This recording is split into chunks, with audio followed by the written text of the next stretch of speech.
And just as a little bit of a disclaimer for you all, there may be a moment where I might mute myself or you might see my screen go black, and that's because I am on solo duty with the dogs at the house, and the little one gets a little bit impatient when she wants something, and so I might have to tend to her because she's persistent and she just won't let us be. So I just want to let you know, if you see my screen sort of my picture pop up, it's because the little one is asking for something.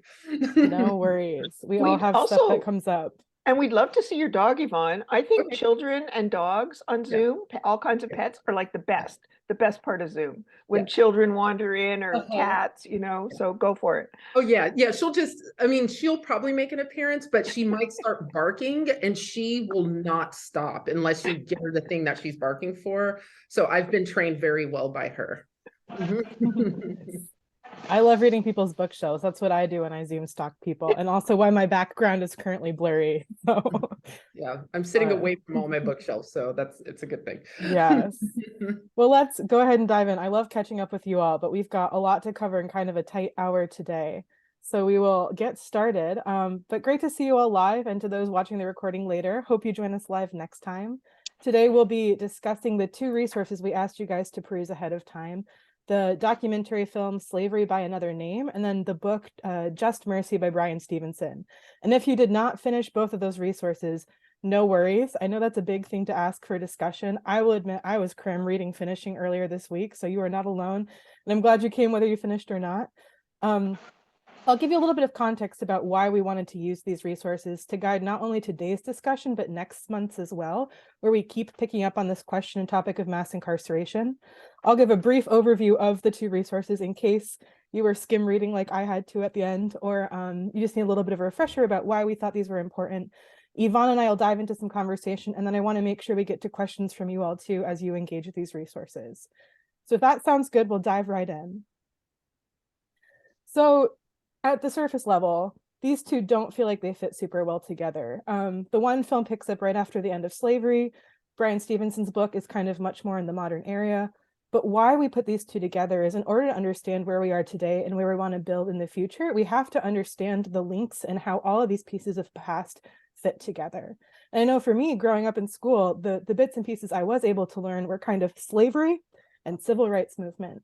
And there's this whole long, really important history in between that sets the stage and gives context for why mass incarceration, one, is the issue it is today, and then also hopefully gives us some insight into ways we can act as peacemakers to address this issue and why it does affect all of us, even if it might feel like it's a little bit removed. So as we have this discussion, I think it's really important to remember we didn't forget our history. It's that we didn't always know it or we weren't taught it. That's something really important to remember. As we're going through today, a couple of the principles and practices came up really strongly for me. I'm curious later to hear if some of them resonated for you as well. But the one that really stuck out to me was this idea that peace and justice are intertwined. As peacemakers, we are also called to be folks who work for justice because that's part of just peace. Relationships across lines of difference fuel transformation. The idea of getting proximate is so important. Mutual flourishing and beloved community, it picks up on what we were talking about with Ainka last time. And then also equity, that true equality is actively won. Even when we make progress, we have to keep working to make sure that we don't backslide or let folks unintentionally diminish the victories that we do achieve as we work for equity. So to start with Slavery by Another Name, to give a brief kind of broad overview of what the film touched on, it details a time frame between the Civil War and World War II. In 1866, the 14th Amendment abolished slavery. In 1870, the 15th Amendment granted Black men the right to vote, and that ushered in the era known as Reconstruction. And this is an era that I didn't really learn about growing up. I think a lot of folks don't learn as much about, but is really important to understand as we talk about where we are today. In part because it was a time of economic devastation through the South.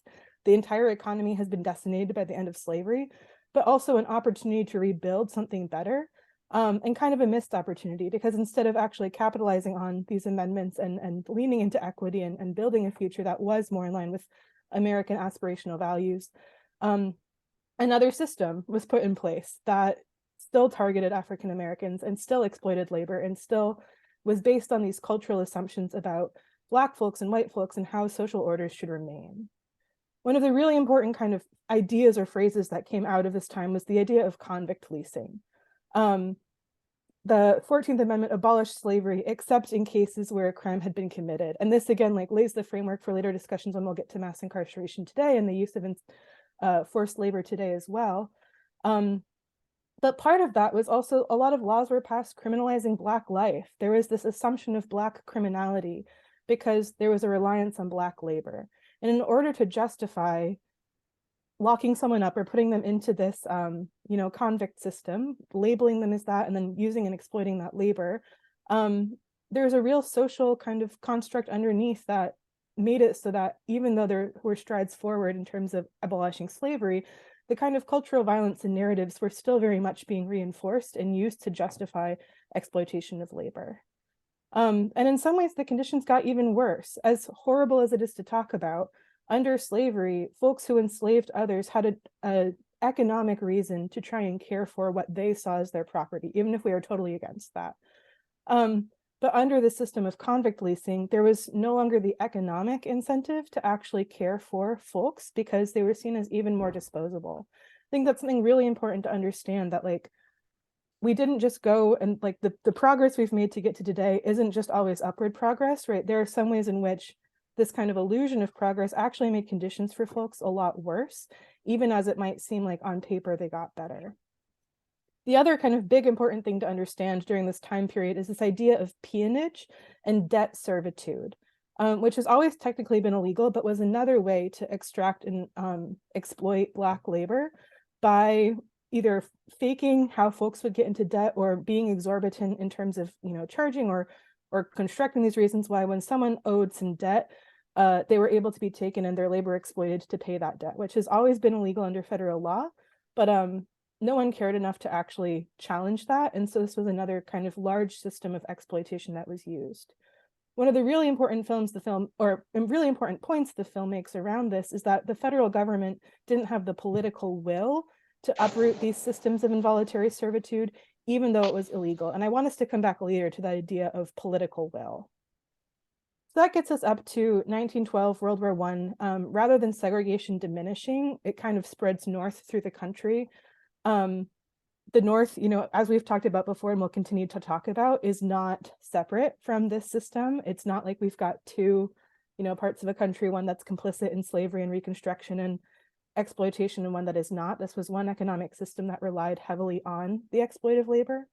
And one of the big important things in this era is that we see a shift where prisoners and state-run projects were then put on what are known as chain gangs. So the federal government, instead of kind of tamping down this exploitation of labor, participated in it and used it for their own projects. And it's not until the 1940s and World War II that the US kind of starts to get some of that political will. The film ends on this point that FDR, when he was thinking about the strategy for World War II, was really worried about the ongoing exploitation of Black labor would be a point that the US's enemies could use to really hit the US and critique it. And so rather than any of the changing laws or prosecutions of folks who engaged in peonage coming from a point of like moral standing, it still came from a point of like this bigger national strategy, which is, progress is great, but why that progress happens is important as we think about how we build on it and keep pushing for it. So that's my overview of Slavery by Another Name. Other folks might have gotten some other things from it. Eager to hear your thoughts a little bit later, but that's partly why we wanted to have you all watch that film, is to draw a connection between the time of the end of slavery and kind of civil rights modern era where we are today with mass incarceration. The other resource is Bryan Stevenson's book, Just Mercy. It chronicles his experience as a young Black lawyer through the South and throughout the country, and his journey to start the Equal Justice Initiative. A lot of the themes in the book focus on wrongful convictions, folks on death row, juvenile offenders, and his work along with the Equal Justice Initiative's work to make some of this violence visible and to draw focus towards the inequity as folks are treated in our criminal legal system. One of his really key points is this idea of getting proximate, which again, I think I mentioned this earlier, ties into our idea of relationships across lines of difference fueling transformation, and ties into cultural violence, which I mentioned earlier. It's really easy to think about the other when we don't know the other as someone who inherently is less than us or deserves something different than us. And so by getting proximate, by forming relationships, we move towards building the beloved community, as we discussed with Ainka last week, because we have a better understanding of like who we are, who our community is versus who our community is and who they who aren't part of our community are. One of his other really big points is this idea that peace and justice are intertwined. That comes throughout all of his anecdotal narratives. And if you haven't read the book yet, I highly encourage reading it because he tells the stories of so many of the folks he works with really beautifully, and highlights how it's not just for the individuals, but for whole families and communities, how when someone is caught up in the system, whether justly or unjustly, how destructive it is for not only their lives, but their whole families and communities. So that's my overview. I feel like I've been talking at you all for a while. Yvonne, I'd love to draw you in here for a couple of questions that I would love to unpack with you before we open it up to questions from the rest of the community. Sounds good. I want to zoom back and start with this phrase that I got from you that's really helpful for me in thinking about this. That it's not that we forgot, it's that we didn't know. And for me, that was really important when I heard you say it the first time, because it takes some of the pressure off of being like, well, I didn't know that, like, I don't know as much as I need to know, that kind of anxiety of it's too late to learn. It's never too late to learn. And so why is it important to emphasize that we didn't know and use that as an opportunity or starting point to dive deeper into history, to not only understand history for history's sake, but to understand how we got to the present? Thank you, Sarah. I feel that it's important to use, like, to really just identify and really think about how knowledge is sometimes leveraged against us, or knowing or not knowing is leveraged against us, right? How often over the past 3 years have all of us heard in the public discourse somebody begin a conversation with another person that is happening in tension with, well, what we need to remember is, or what, let us all not forget that. It's these very presumptuous phrasings that sort of puts the listener a little bit, like puts a listener a little bit off guard. It's also presumptuous for some people as well, because maybe a few people do know, and it's presumptuous for people to just sort of say and throw these phrases out in a way that doesn't really articulate the message that they're trying to convey, right? It's really important for all of us also to understand that as as people who are here in the United States, if you've gone through the education system here in the United States, you know that the majority of this history that we're talking about today was not taught in schools. So what are you supposed to remember if you never knew it to begin with?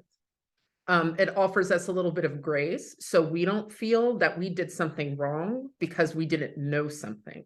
And I feel that for me, that's the most important aspect of restoring that narrative, is the fact that I didn't know anything about convict leasing really until I read the Slavery by Another Name. I had no idea about the injustice of the criminal legal system until I read Bryan Stevenson's memoir, Just Mercy. I didn't know those things. I'm not a bad person. None of us are bad people for not knowing. It's not actually our fault that we didn't know those things. And so starting at saying, like, we can't remember something if we didn't know it to forget it, I think is really helpful for us to be able to really enter into a conversation and also enter into learning. I'm more open when I'm like, I never knew that, so like, I would like to learn it, and I would like to learn it without feeling shame for not knowing it to begin with. I mean, one more like personal anecdote, like when I was much younger, somebody would be like, oh, do you know about this? And I'd be like, and then immediately go home and research it, so like the next time I'll be like, oh yeah, and let's talk about that thing that I knew about last time. Like I would run home in shame, right? Lest I be shamed in front of a group for not knowing, and the more I grow, the more I realize that there's actually no shame in not knowing something. There really isn't. I love that. I also love that you brought up the idea of grace, that we all need grace. That was one of the points that Stevenson makes that really touched me. This idea we all need grace, justice, and mercy. It might look different for different folks depending on where we are in life, or what we have done in terms of committing a crime or not committing a crime. That idea that none of us are perfect actors and none of us fully understand any of it. And so giving ourselves that grace helps us also then give it to other folks, because we know that like there's not this impossible standard of perfection that we don't attain, but that we're also not asking other people to attain them either. I want to circle back to the idea of cultural violence, which is one that I personally get very nerdy about. So if I start using those academic terms and like need some clarification, please let me know. That's never the intent. But one of the themes in both of these resources is, as I mentioned, a lack of political will without enough pressure to uphold or change unjust laws. How does restoring our history and narratives help challenge the cultural violence side of things, of failing to see these injustices that we need to be pressing our government to change? Our collective ignorance it abdicates our responsibility to people who have immense power, right? How, like, if our government, or currently or in the past, lack the political will, our government is supposed to be representative of the people. And how can the people hold our government accountable so that the government, or people who do represent us, will be pressed to maybe find the political fortitude in order to press for things that press towards the societies that or the communities that we all want to live in. I think that we, through our inability, or I shouldn't say inability, through our lack of education about our own histories, our own personal histories, how we got here, really. I mean, so many of us, are brought up feeling that we know so much about the circumstances of our ancestors, us not knowing about the communities, really the histories of the communities that we live in, or our neighbors, us not knowing the histories of, how these cities were created, how, these political systems evolved. All of those things work to the advantage, that ignorance does work to the advantage of the people who do have the levers of power and can enact them. So I feel that the more we learn about these histories, the more wide-eyed we become, and the more we're able to really actively listen when, for example, political races are happening, when we need to elect a new mayor or a new senator or a new House representative or a new president, right? It helps us be a little bit more aware when judicial nominations are happening on our state and local levels. It helps us to like really sort of understand the language that is being used a little bit more, because we have a little bit larger of a context to put that in. I know for myself, if I don't really understand what somebody's saying, like I can't connect to it, if I don't really have at least a little bit of an inkling of curiosity about a history, then I can't really engage it in a way that might be beneficial, not only for me, but for my communities. So I hope that helps answer the question, and I hope that helps with our discussion a little bit later. Yeah, it brought up some thoughts too. This isn't the next question I want to ask you, but something that I want to say that I didn't write down as part of this kind of flow, but made me think about the idea of agency. That's one of our principles and practices, right? Owning our agency and responsibility. And one of the things that really struck me throughout both the film and the novel was this idea that people make up institutions. Right, we talk about institutional violence. Ayanka talked about that with Beloved Community. It can be really helpful in framing the work we need to do. And also there were so many people in both instances that either decided to make things worse or just kind of sat back and let this violent institution continue without trying to do anything about it. And I think for me, agency is one of those kind of ideas or tensions when it comes to government will or changing government policy, where I don't always feel like I have the most agency. We vote once every 4 years. Or maybe 2 years if you've got local elections.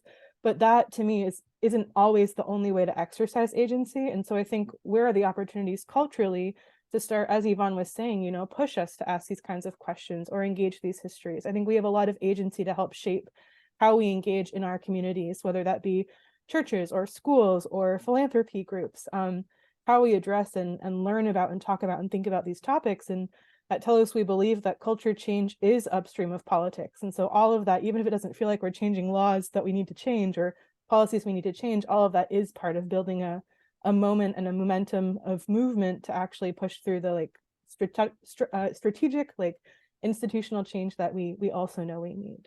Yep. I'll just say one more thing as well. I also feel that a part of that is, or part of all of this, or part of this question that you asked me, is how sometimes we view people who are in these positions of power as being, as having more knowledge about, about like having more knowledge than we do in many cases, or a better way to phrase that is that they're a little bit infallible. We trust that when somebody is elected into a position, or we trust when people are put in positions to protect and serve us or to represent us in court, that those individuals don't come into those positions carrying their own biases that were formed in the communities that they're from. Right.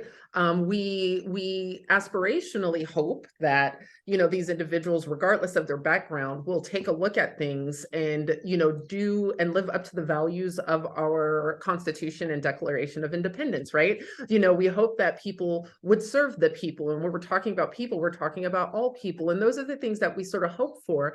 And so I think that at times, for us, the more that we know about our collective histories, the more that we can see each other more clearly. And also too, and the more that we can say, hey, these individuals who do have a little bit more power, these individuals that we elect into these various positions may have some experience, like they obviously have experience to recommend them, but they're still socialized in the same ways that we were. And so if we don't know about how to press them or help them, let's be a little bit more gracious, help them along so that, they can, enact policies that work for all of us, because they're just human and they can't see everything either. They might be looking at something from a very specific or a very narrow view, and maybe us as their constituency can help widen that lens a little bit more for them. So, so that's sort of what I mean by like help them with the political fortitude to do what is in the best interest for us all. It's an important point. I want to shift a little bit to talk about just mercy more explicitly and connect this to the idea of poverty. We'll hopefully get into this question and this topic that we're about to dive into a little bit more later on down the road. I think it's a really important one that we can't fully answer today, but it's important to have in the forefronts of our minds as we're asking these questions together. So Bryan Stevenson writes that the opposite of poverty is not wealth. The opposite of poverty is justice. And that is one that really stuck out to me, especially because I was finishing the book after having just watched the documentary. And so often the intersection of race and poverty was what allowed for Black folks to be exploited and pulled into these systems that continued to steal labor. And then when you've got labor disenfranchised, you don't have communities that are amassing wealth, and you have this kind of repeating cycle where folks can't get out of poverty, not through any fault of their own, but because their labor and their wealth and their capital continues to be pulled away and exploited. So in both of these, those themes of the criminalization of poverty are really strong. Yvonne, can you help us understand why asking questions about connecting poverty to these systems and how they've been created harms people? Yeah, I'll try to be brief with this so we can have time for discussion. But I think in order to answer this, I do need to pull us back and talk about the criminalization of poverty amongst white communities in the antebellum South. So the system of convict leasing that we saw that re-enslaved about like 2 million Black people throughout the US South after slavery was already being practiced in the region, not on enslaved people because they weren't free to begin with. They were already in bondage, but it was already happening to poor whites who were being convicted of crimes of things like vagrancy, public drunkenness, disorderly conduct, all of those things, land squatting, people who couldn't find employment due to the fact that, at that time, the wealthy held the majority of land, and they saw and like continued to design their societies for them to be on the top and for all labor, every single aspect of labor to be done by their human property, by enslaved people. So where did that leave 1/3 of the population, right, in abject poverty, without a lot of options. And so one of the things that you saw happening in this history was the criminalization of poverty amongst poor whites. And so when the Civil War happened, and at the end of it, when slavery was abolished, there was an enslaved man who was quoted as saying the Civil War freed poor whites. Which we, on ReStory I talk about, but also too later on in the year, we can start talking about this very topic a little bit more in depth. But it's important to like start seeing how the criminalization of poverty was already happening in our history, so we can really see how that demographic of poor whites, moved away from being predominantly the people who were victims of convict leasing to now formerly enslaved Black people that are about to get re-enslaved through convict leasing and debt peonage. So I just wanted to set that frame, like to put that in there, because it's really helpful for us to understand that poverty, we do link poverty very commonly to Black and brown communities without talking about the historic reality that, and what also too, is not just historic, it's happening today, large predominantly white communities that are also living in poverty, and areas throughout our country are also being subjected to the same injustices in many ways. We can again parse that out a little bit later, but it boils down to who we determine as being disposable and how we justify that. So we have a long social habit of blaming people for their own circumstances, who are victims of a system of oppression. If somebody is living in poverty, how often are the phrases, well, if they just worked harder, or, they just need to sacrifice more, or, all of these things. And, we're not talking about ambition here. I want to make that clear, right? We're not talking about ambition here, but we do say things like, well, if they just had the ambition to be able to get themselves out of this situation. People said that about enslaved people. Northerners said that about enslaved people. If they just had the ambition to not be enslaved, then they wouldn't be enslaved, right? Ignoring that there was this entire legal and social system that was working together to keep people in these states of oppression. But instead of addressing that, we commonly say, well, they don't have anybody to blame for their circumstances. And so if we feel that these individuals are lacking the moral fortitude, if they're lacking ambition, if they're lacking the will to pull themselves up by their bootstraps, then what can they expect? What they expect? Well, if they're living in a place that's unsafe, well, if they wanted to get out of it, they could, so, it's a shame if something bad happens to them, but what were they expecting, right? So it's this thing where we blame people for their circumstances without looking at the structural issues that may be keeping them in those positions. And then we feel in a way that our feelings towards that, our apathy towards that, results in those lives of people being disposable in ways that we can't even really imagine. So it's really important to look at poverty and the justice system, and how poverty and the criminal legal system are intertwined, and how so many people who are victims of injustice come from impoverished communities, because overall we've said that, it's those circumstances are unfortunate, but we all have the ability to pull ourselves up from our bootstraps because look at me, right? So. I'm really glad you brought up that point of the assumption of some folks being disposable. And I think that that's a really good opportunity for everyone to question some of their internal biases, which we all have, whether we want to admit it or not. And I think especially when it comes to incarceration, for people like me who grew up in communities where not a lot of people were incarcerated. I didn't have a lot of classmates whose parents were incarcerated. There is this, it's easy to assume that you don't have this bias, but there is that idea of folks are disposable because you don't take the time to get to know stories or communities or understand the bigger picture. And again, where there's a problem, there's also opportunity to address that. So I think that that's a great place for folks to start questioning what are the ways in which all of us unintentionally view certain people or communities as disposable. The other piece I want to pull out of that too is sometimes I think when we look at these systems or institutions, we only focus on the one person who's being harmed, when in reality, people are part of communities. And when we make one person disposable, we're not only seeing that they as an individual are disposable, but they are disposable to their community. And for any of us who, you know, are part of families or networks or clubs or small groups, like community is such an important thing, and all of us have a role to play, not just for ourselves, but for everyone else around us who's counting on us too. So Yvonne, my last question for you before we move more towards discussion is, one of Bryan's biggest points is that mass incarceration affects whole families and communities as well, which we saw is true from the film. And why is it important to recognize this as we understand how different communities engage these issues and come at these topics from different perspectives? Incarceration doesn't just happen to the individual.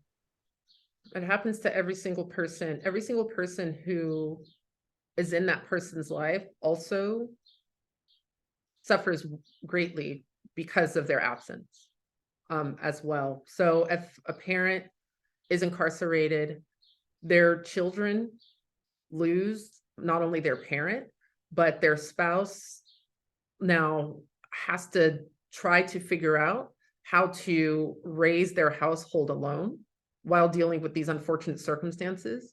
That's if people, that's, you know, even just assuming that, you know, these households are intact and together. So, you know, if we're looking at a nuclear household, then all of a sudden the burden of parenting, you know, becomes solely the responsibility of one person. And then what are the outcomes of that? They now have somebody who was contributing to the finances of the house gone, the helping of rearing of children gone. And now the family is about to be burdened and saddled with a lot of extra expenses that are about to be tacked on to even just being able to communicate with their loved one who is incarcerated, right? You know, we see the sort of the monetization of services within prisons, where there are many prisons that are no longer allowing visitation, in-person visitation. Instead, everything has to happen virtually.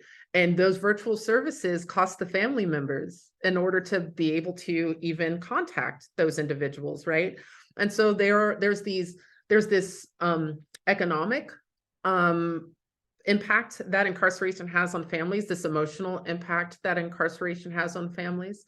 You now have children who are going to be growing up that have a lot more challenges now, you know, and communities may not have the resources to really support that family or those children for the amount of time that they're going to need said support. Also, if we're looking at this from a case of the legacy of incarcerated males throughout history, there are, although like a little bit increasingly less, but there are still today whole families of men who have never voted at all, you know, because in slavery they couldn't vote. Being convicted of crime and convict leasing, they couldn't vote. If they were incarcerated and charged of federal crimes in many states, that immediately disqualified them from voting. And so their voices don't count in our political system. You know, the very voices that we need for, you know, for reform and change can't be counted. And so if we think about that, what does that look like for children who are growing up in these families without the ability, without the example of their parents, like actively participating in this process of voting people into office? Just imagine like how those children will probably not look at voting as something very serious, right? You know, so it's not just the person that it happens to, it's the communities and the many different like levels of how these communities are affected. And then, you know, we have whole generations of people who don't understand, like, number one, how many people lost their lives for everybody to have the right to vote. They don't understand that because they don't know it, because nobody taught them their history. And also they're seeing that voting isn't important because they don't have an example of that in their household. It's a really important point. makes me think too of this idea of flourishing, that when something like this happens to one person, it's not just that they are failing to flourish, but it spreads to the rest of their community. And those are all things that keep communities from flourishing, which, as you know, we know in Israel, Palestine, as we know in the US, until we are all flourishing, then none of us really can. And so I think that that's an important reminder of why we're diving into some of these topics and why we're picking apart different pieces that keep us from achieving the beloved community, even as we're trying to be the beloved community to get there. So I appreciate all the insight you just offered. Want to open it up to the rest of you now. Any questions you've got for especially Yvonne about anything we've discussed, and or any content questions or clarifications as well? We're a small group, so feel free to just unmute and jump right in. This is not so much a question as a comment. Yvonne, when you were talking about politicians, I think that you have a much more gracious and generous view of the people who stand for office. Maybe I'm just really cynical, but definitely what I see, I'm in Canada, and what I see is there's really a lot of politicians that are there because of vested interests. They're not actually there because they have a heart to serve. Maybe that was true, you know, when I was growing up in the 60s or something, but I don't see that now. I see that the way our political system is engineered so that, I mean, you guys have PACs. We don't exactly have that, but we have like the big corporations and the big developers that do a lot of contributing to people's campaigns and then expect favors to be done with them when that person is elected. So I just see there's such a skewing here, and that there's the rare politician, I think, that does get elected with a heart to serve and to care about the community. My own provincial, kind of like a state representative, she's one of those, right? But our premier, which is like a state governor, corrupt as you know, does the kids say, corrupt AF, right? And totally in bed with all the developers and the big companies. And you know, so it's a real challenge as regular people with, you know, a moral vision for what needs to happen, given the way our political system is structured. So one of the things I'm working on right now is advocating for a change in the way the political system itself is structured. You know, less power to those, like capping campaign contributions for those big donors and, you know, things like that, and just having more proportional representation so that people don't get in with the first past the post kind of system, which to your point about where people they either don't have an example of voting, or they don't feel like their vote counts, or they feel disempowered or whatever, and so they don't vote. And so a few people that vote put a government in with a big majority that can do whatever it wants, even though most people would not agree with that. So I think there's a lot we can do in terms of advocacy about the political system itself. Yeah, thank you for all of that. I am in 100% agreement. I'm being, okay, I want to clarify a little bit. You all don't know me very well, and I also don't know you very well. So I have to be a little bit diplomatic in the way that like I speak also, right? You know, for many reasons, you know, because like, I don't want to, you know, I also, one of the, something that I'm always keeping in mind is, as much as we might be similar in the way that we view things, there are going to be things that we don't view things in the same way, right? And so I just want to make sure that I'm giving space for everybody's different opinions and viewpoints. I'm not saying that I'm speaking without my own, but I will say this: yes, there are definitely people who are elected into offices and varying levels that basically are there to implement their own agendas at the expense of other people. And they're not even as manipulative about it anymore. They're straight up telling you what they think, right?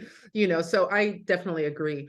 I do know though that there are people who continue to run for office, and we're seeing many people, especially on the local level, people who are challenging mayors, like incumbent mayors, and people who are running for House seats who really do have the community's interest at mind, at the center of the reasons why they're doing what it is that they're doing, like community people that have no political experience, that are just like, you know what, it doesn't matter because we've seen what political experience gets us. And it doesn't get us anything, and so we need to do something better. And so there are people who are pushing to be able to actually enact the change that is needed in their communities. But you are right. There are so many politicians out there who are just, are not in office to serve anybody really, except for themselves and their friends and their best interests.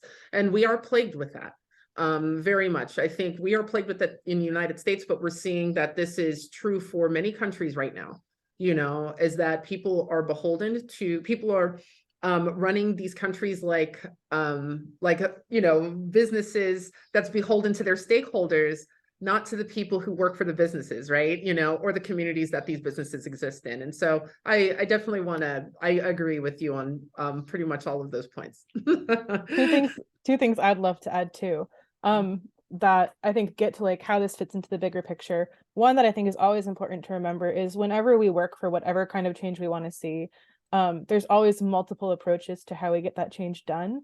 And what I have learned is most effective from studying other movements, and like it's an ongoing process of learning, but is that there's always like the two-pronged approach. One, we need people within institutions who are trying to use existing rules and protections and structures to advocate that they live up to their ideals and they do the good that they could do and they be used to make positive change. And then two, at the same time, that we have people who are trying to maybe question those institutions or change them or make them better. And so for me, like wherever people come down individually on those, I think it's almost always a both and of where are the opportunities to use imperfect structures now to advance common good, and where are ways we can also at the same time advocate for those institutions and structures to be made better. The other point, and this is where the naive optimism of youth definitely still comes in, but I think when I give politicians who feel like they're only self-interested or only represent their small communities the benefit of the doubt, it's much easier to start working with people when you come from a point of they care about people or they love like a community, and expanding that sense of community to other people versus only thinking like oppositional, they are against me and everything. And that's one of the things that I think when we do our work well at Telos, we create those opportunities where everyone on this call, everyone in our network isn't aligned on every single issue, but we come together across lines of difference to work where there is alignment to address things that we do care about. And hopefully through that process, we listen to understand, we learn to expand our understanding of who we are, who our community is, people we see as part of the people we need to protect and care about. Which again, I don't know how we do that at the national congressional level, but I think there's some really great examples across the country of local governments trying to do that. Neighbors coming together. School boards might not be the best example right now, but at least like when I was growing up, before maybe the last 10 years, watching neighbors come together for really powerful local government actions, because there was this assumption of we are one community, right? We are working together for our community. And I think the more we can pull that up to the higher government levels, rather than letting the polarization trickle down, the more opportunity we have to use some of those government structures. But that might be more of my bias than like me representing Telos too. So thanks for that comment. Anyone else want to add anything either about that or anything else that you've been thinking about? Lynn, go ahead. I had two questions that are somewhat related. One of them is, we didn't even talk about the for-profit prison system, which, I mean, I just can't think of many worse ideas than that. And is there any hope of that going away, or is it just going to get bigger? I don't know if you have answers to that, or, and then the other thing is that we've been hearing about abysmal conditions in prisons throughout the country, but it seems like recently Alabama has we're just hearing about death after death of prisoners in Alabama.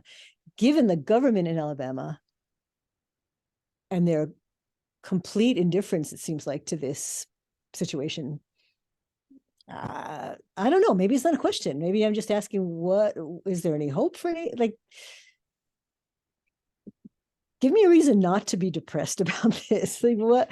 It's just, I don't know. I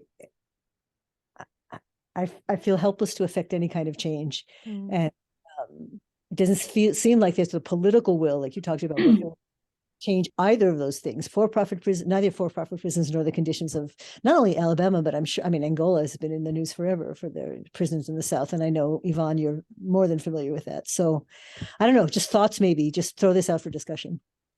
Yeah. One of the things I've also learned from Yvonne, of the multitude I've learned from her, is that sometimes it's important, right, to let your heart break before you jump to what can we do. And I think especially because we haven't learned this history, this isn't something that we were remembering, this is something we are learning, that letting your heart break and sitting in some of that lament is absolutely part of the process of trying to understand the reality today, not before we jump to like, what can we do about it, but as part of that process. And we don't want to get caught there. We don't want to get caught in despair. But I think that really is, I think, especially part of like the grieving process of, we don't want the world to look the way it does right now. And so it's okay to like have a little bit of that heartbreak. I think those are really important questions, Lynn. And I'll say for our next conversation in April, this was kind of the intro conversation. We'll bring in some guests, and I've made a note of these questions. I think there's important ones to dive into and not my area of expertise. So I look forward to bringing those up with our guests and helping frame the conversation with those. But I hear you, I lament with you, and those are really important ones to be asking. Haru, you had something. Yeah. Yeah, I just wanted to piggyback a little bit on what Lynn was saying. And Sarah, you kind of answered it a little bit, and I look forward to more discussion on this in April. I think I love what you said about, it's not that we've forgotten history, and that it's allowing ourselves a grace, which I think works really well for a group like this that's here with an open mind and open heart and with curiosity. But I think what I have just found exhausting in the last 4 years is that deliberate wish to rewrite history, knowing it and then wanting to rewrite it or erase it completely. And it goes beyond heartbreak that I think, Lynn, you're mentioning. It just goes to like this exhaustion of like how, as we're trying to figure out our agency and affect the political will, when you have these groups that are so entrenched in not just maintaining the status quo, but rewriting their version of history. And then there's a political benefit to them. There's an economic benefit to them. That's just it. So it's overwhelming. It's exhausting. So I don't have a question, but I would love to just talk about this more. And I don't know, I'm just sharing what I'm feeling. Yeah. Thank you, Peru. Just so the group knows, Peru and I have had like many conversations over the past 6 months almost now. And I think that many of our conversations, involve this very thing you're bringing up. And I feel that, the reality is we don't have answers, like none of us have answers for that really, but it's more, I don't think that you're asking for them either right now. I think that it's just like offering, I want to thank you for like opening up the floor for there to be an expression of just feeling frustrated and tired, at the onslaught of not just the devastation of learning this history, but having to live right now when we see, our rights under attack every day, when we see what's happening to children in schools, when we hear about what's happening to prisoners in Alabama, and learning. I just started, and I'm not going to share it right now. Y'all can message me individually. I just started listening to this podcast that goes into the history of this home. It's really an industrial school for boys, and it's in operation in Montgomery, Alabama right now. Like, what do you do with all of that? Like, how do you not just like sink into cynicism and despair? And where do you find the energy to continue to press forward, especially as our hearts continue to break and break and break? And, and how do we build support, for each other. But I do think that, one of the ways we do that is what's happening right now, is we find the support in each other, because it is really encouraging to be in, in a group, in a presence of people who care deeply and who are also tired and also frustrated and want to know, like, it's like, will it ever stop? No. You're Yeah, this is Buzz. This is Buzz. Can you hear me okay with the background noise? you're good. Okay, great. I think you all three, Lynn, Paru, and Yvonne, have hit upon something that's I see on Zoom so much and is very important to stay focused on, maybe in the next session as well, is just that there is this frustration. I'm just going to use one word for you all really described it well. I'm going to use the word frustration. The frustration is there. We can lean into one another, as Yvonne has suggested, no question about that.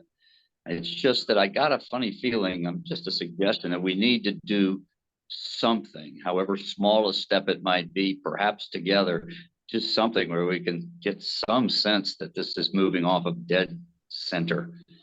But I certainly hear you loud and clear.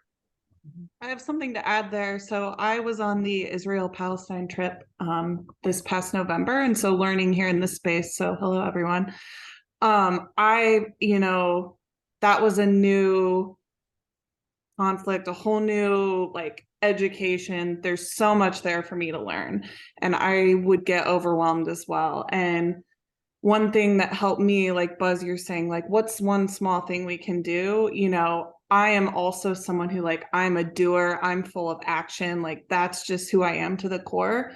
And over and over and over, every partner we saw, every person we met, the one thing they asked was share our stories.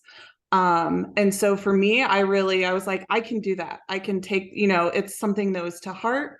When people ask about my experience, I can share these stories. So, I encourage you all to those parts where you do feel that, lean into that. That's your heart telling you something.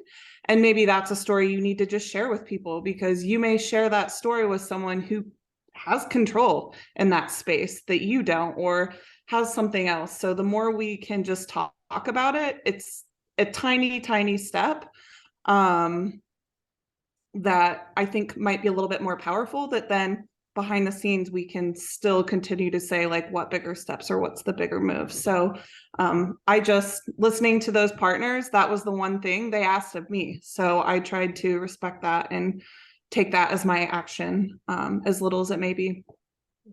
Thank you, Grace. Thanks, I want to Grace. just add one more thing. I know we're running short on time right now.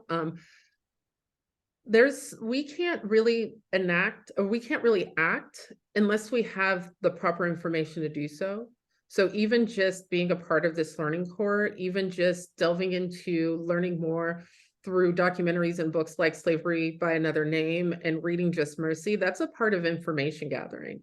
To your point, Lynn, when you, the second thing, when you were talking about, for example, what's happening in the conditions in Alabama in the prisons. Well, one of the things that I learned is that, in many states, especially in the South, there is an actual monetary benefit to the sheriffs, right? To be so, they have a per diem on how much they can spend per prisoner on all of their needs, food, healthcare, and everything. And anything that they don't spend, they get to pocket.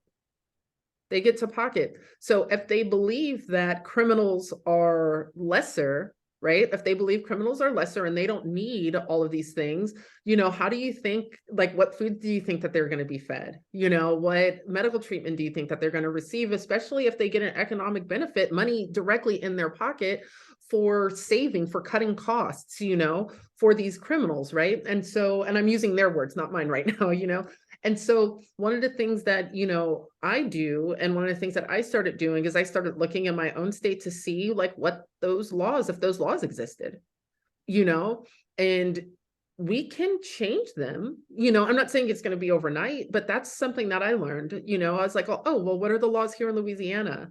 Does the sheriff here in Orleans Parish get to pocket any of the money that is left over from money he didn't spend on people in Orleans Parish Prison? And if so, well, there's something we should do about that. So 2 things, information, and then learning if those things exist in your backyard. And if they do, you can do something there then about it, right? Mhm. Yeah. Thanks for that, Yvonne. Thanks for your presence today and your conversation and questions. I always wish we had longer together, but I look forward to next month where we keep learning and diving into this. And some of the takeaways for me are that there are so many things we can do, but we have to do them all simultaneously. 1 is continue to learn, as Yvonne was saying. 2 is continue to act, as Buzz was saying. And then for me, a third piece that is right up there with it is that kind of continuation of lament or rest. I put in the chat, I recommend the Nap Ministry. Trisha's book, Rest is Resistance, was really helpful to me in navigating, right, how we care deeply, how we push ourselves to act, and also how we do that in a way where we don't diminish our own flourishing as we advocate for the flourishing of others. Yeah, I'd say if you haven't listened to Ainka's recording from last time talking about beloved community, I think that offers a lot of guidance too. She shares a lot of her own personal narratives. And if you were there, you heard her talk about, right, she's someone who I think models this imperfect attempt at living out beloved communities as we advocate for it. And she tells her story really beautifully about why that's so important to the work she does for her own sustenance and ability to keep doing this. So I think there's a lot to learn there in so many ways. If you've got questions that come up after this conversation or as you're thinking about next time, I'll send out more information once we've got our guests nailed down, but feel free to send those to me in advance. I can use them to help shape the questions we want to ask our guests in the conversation. And otherwise, I will stop the recording and we will see you next week.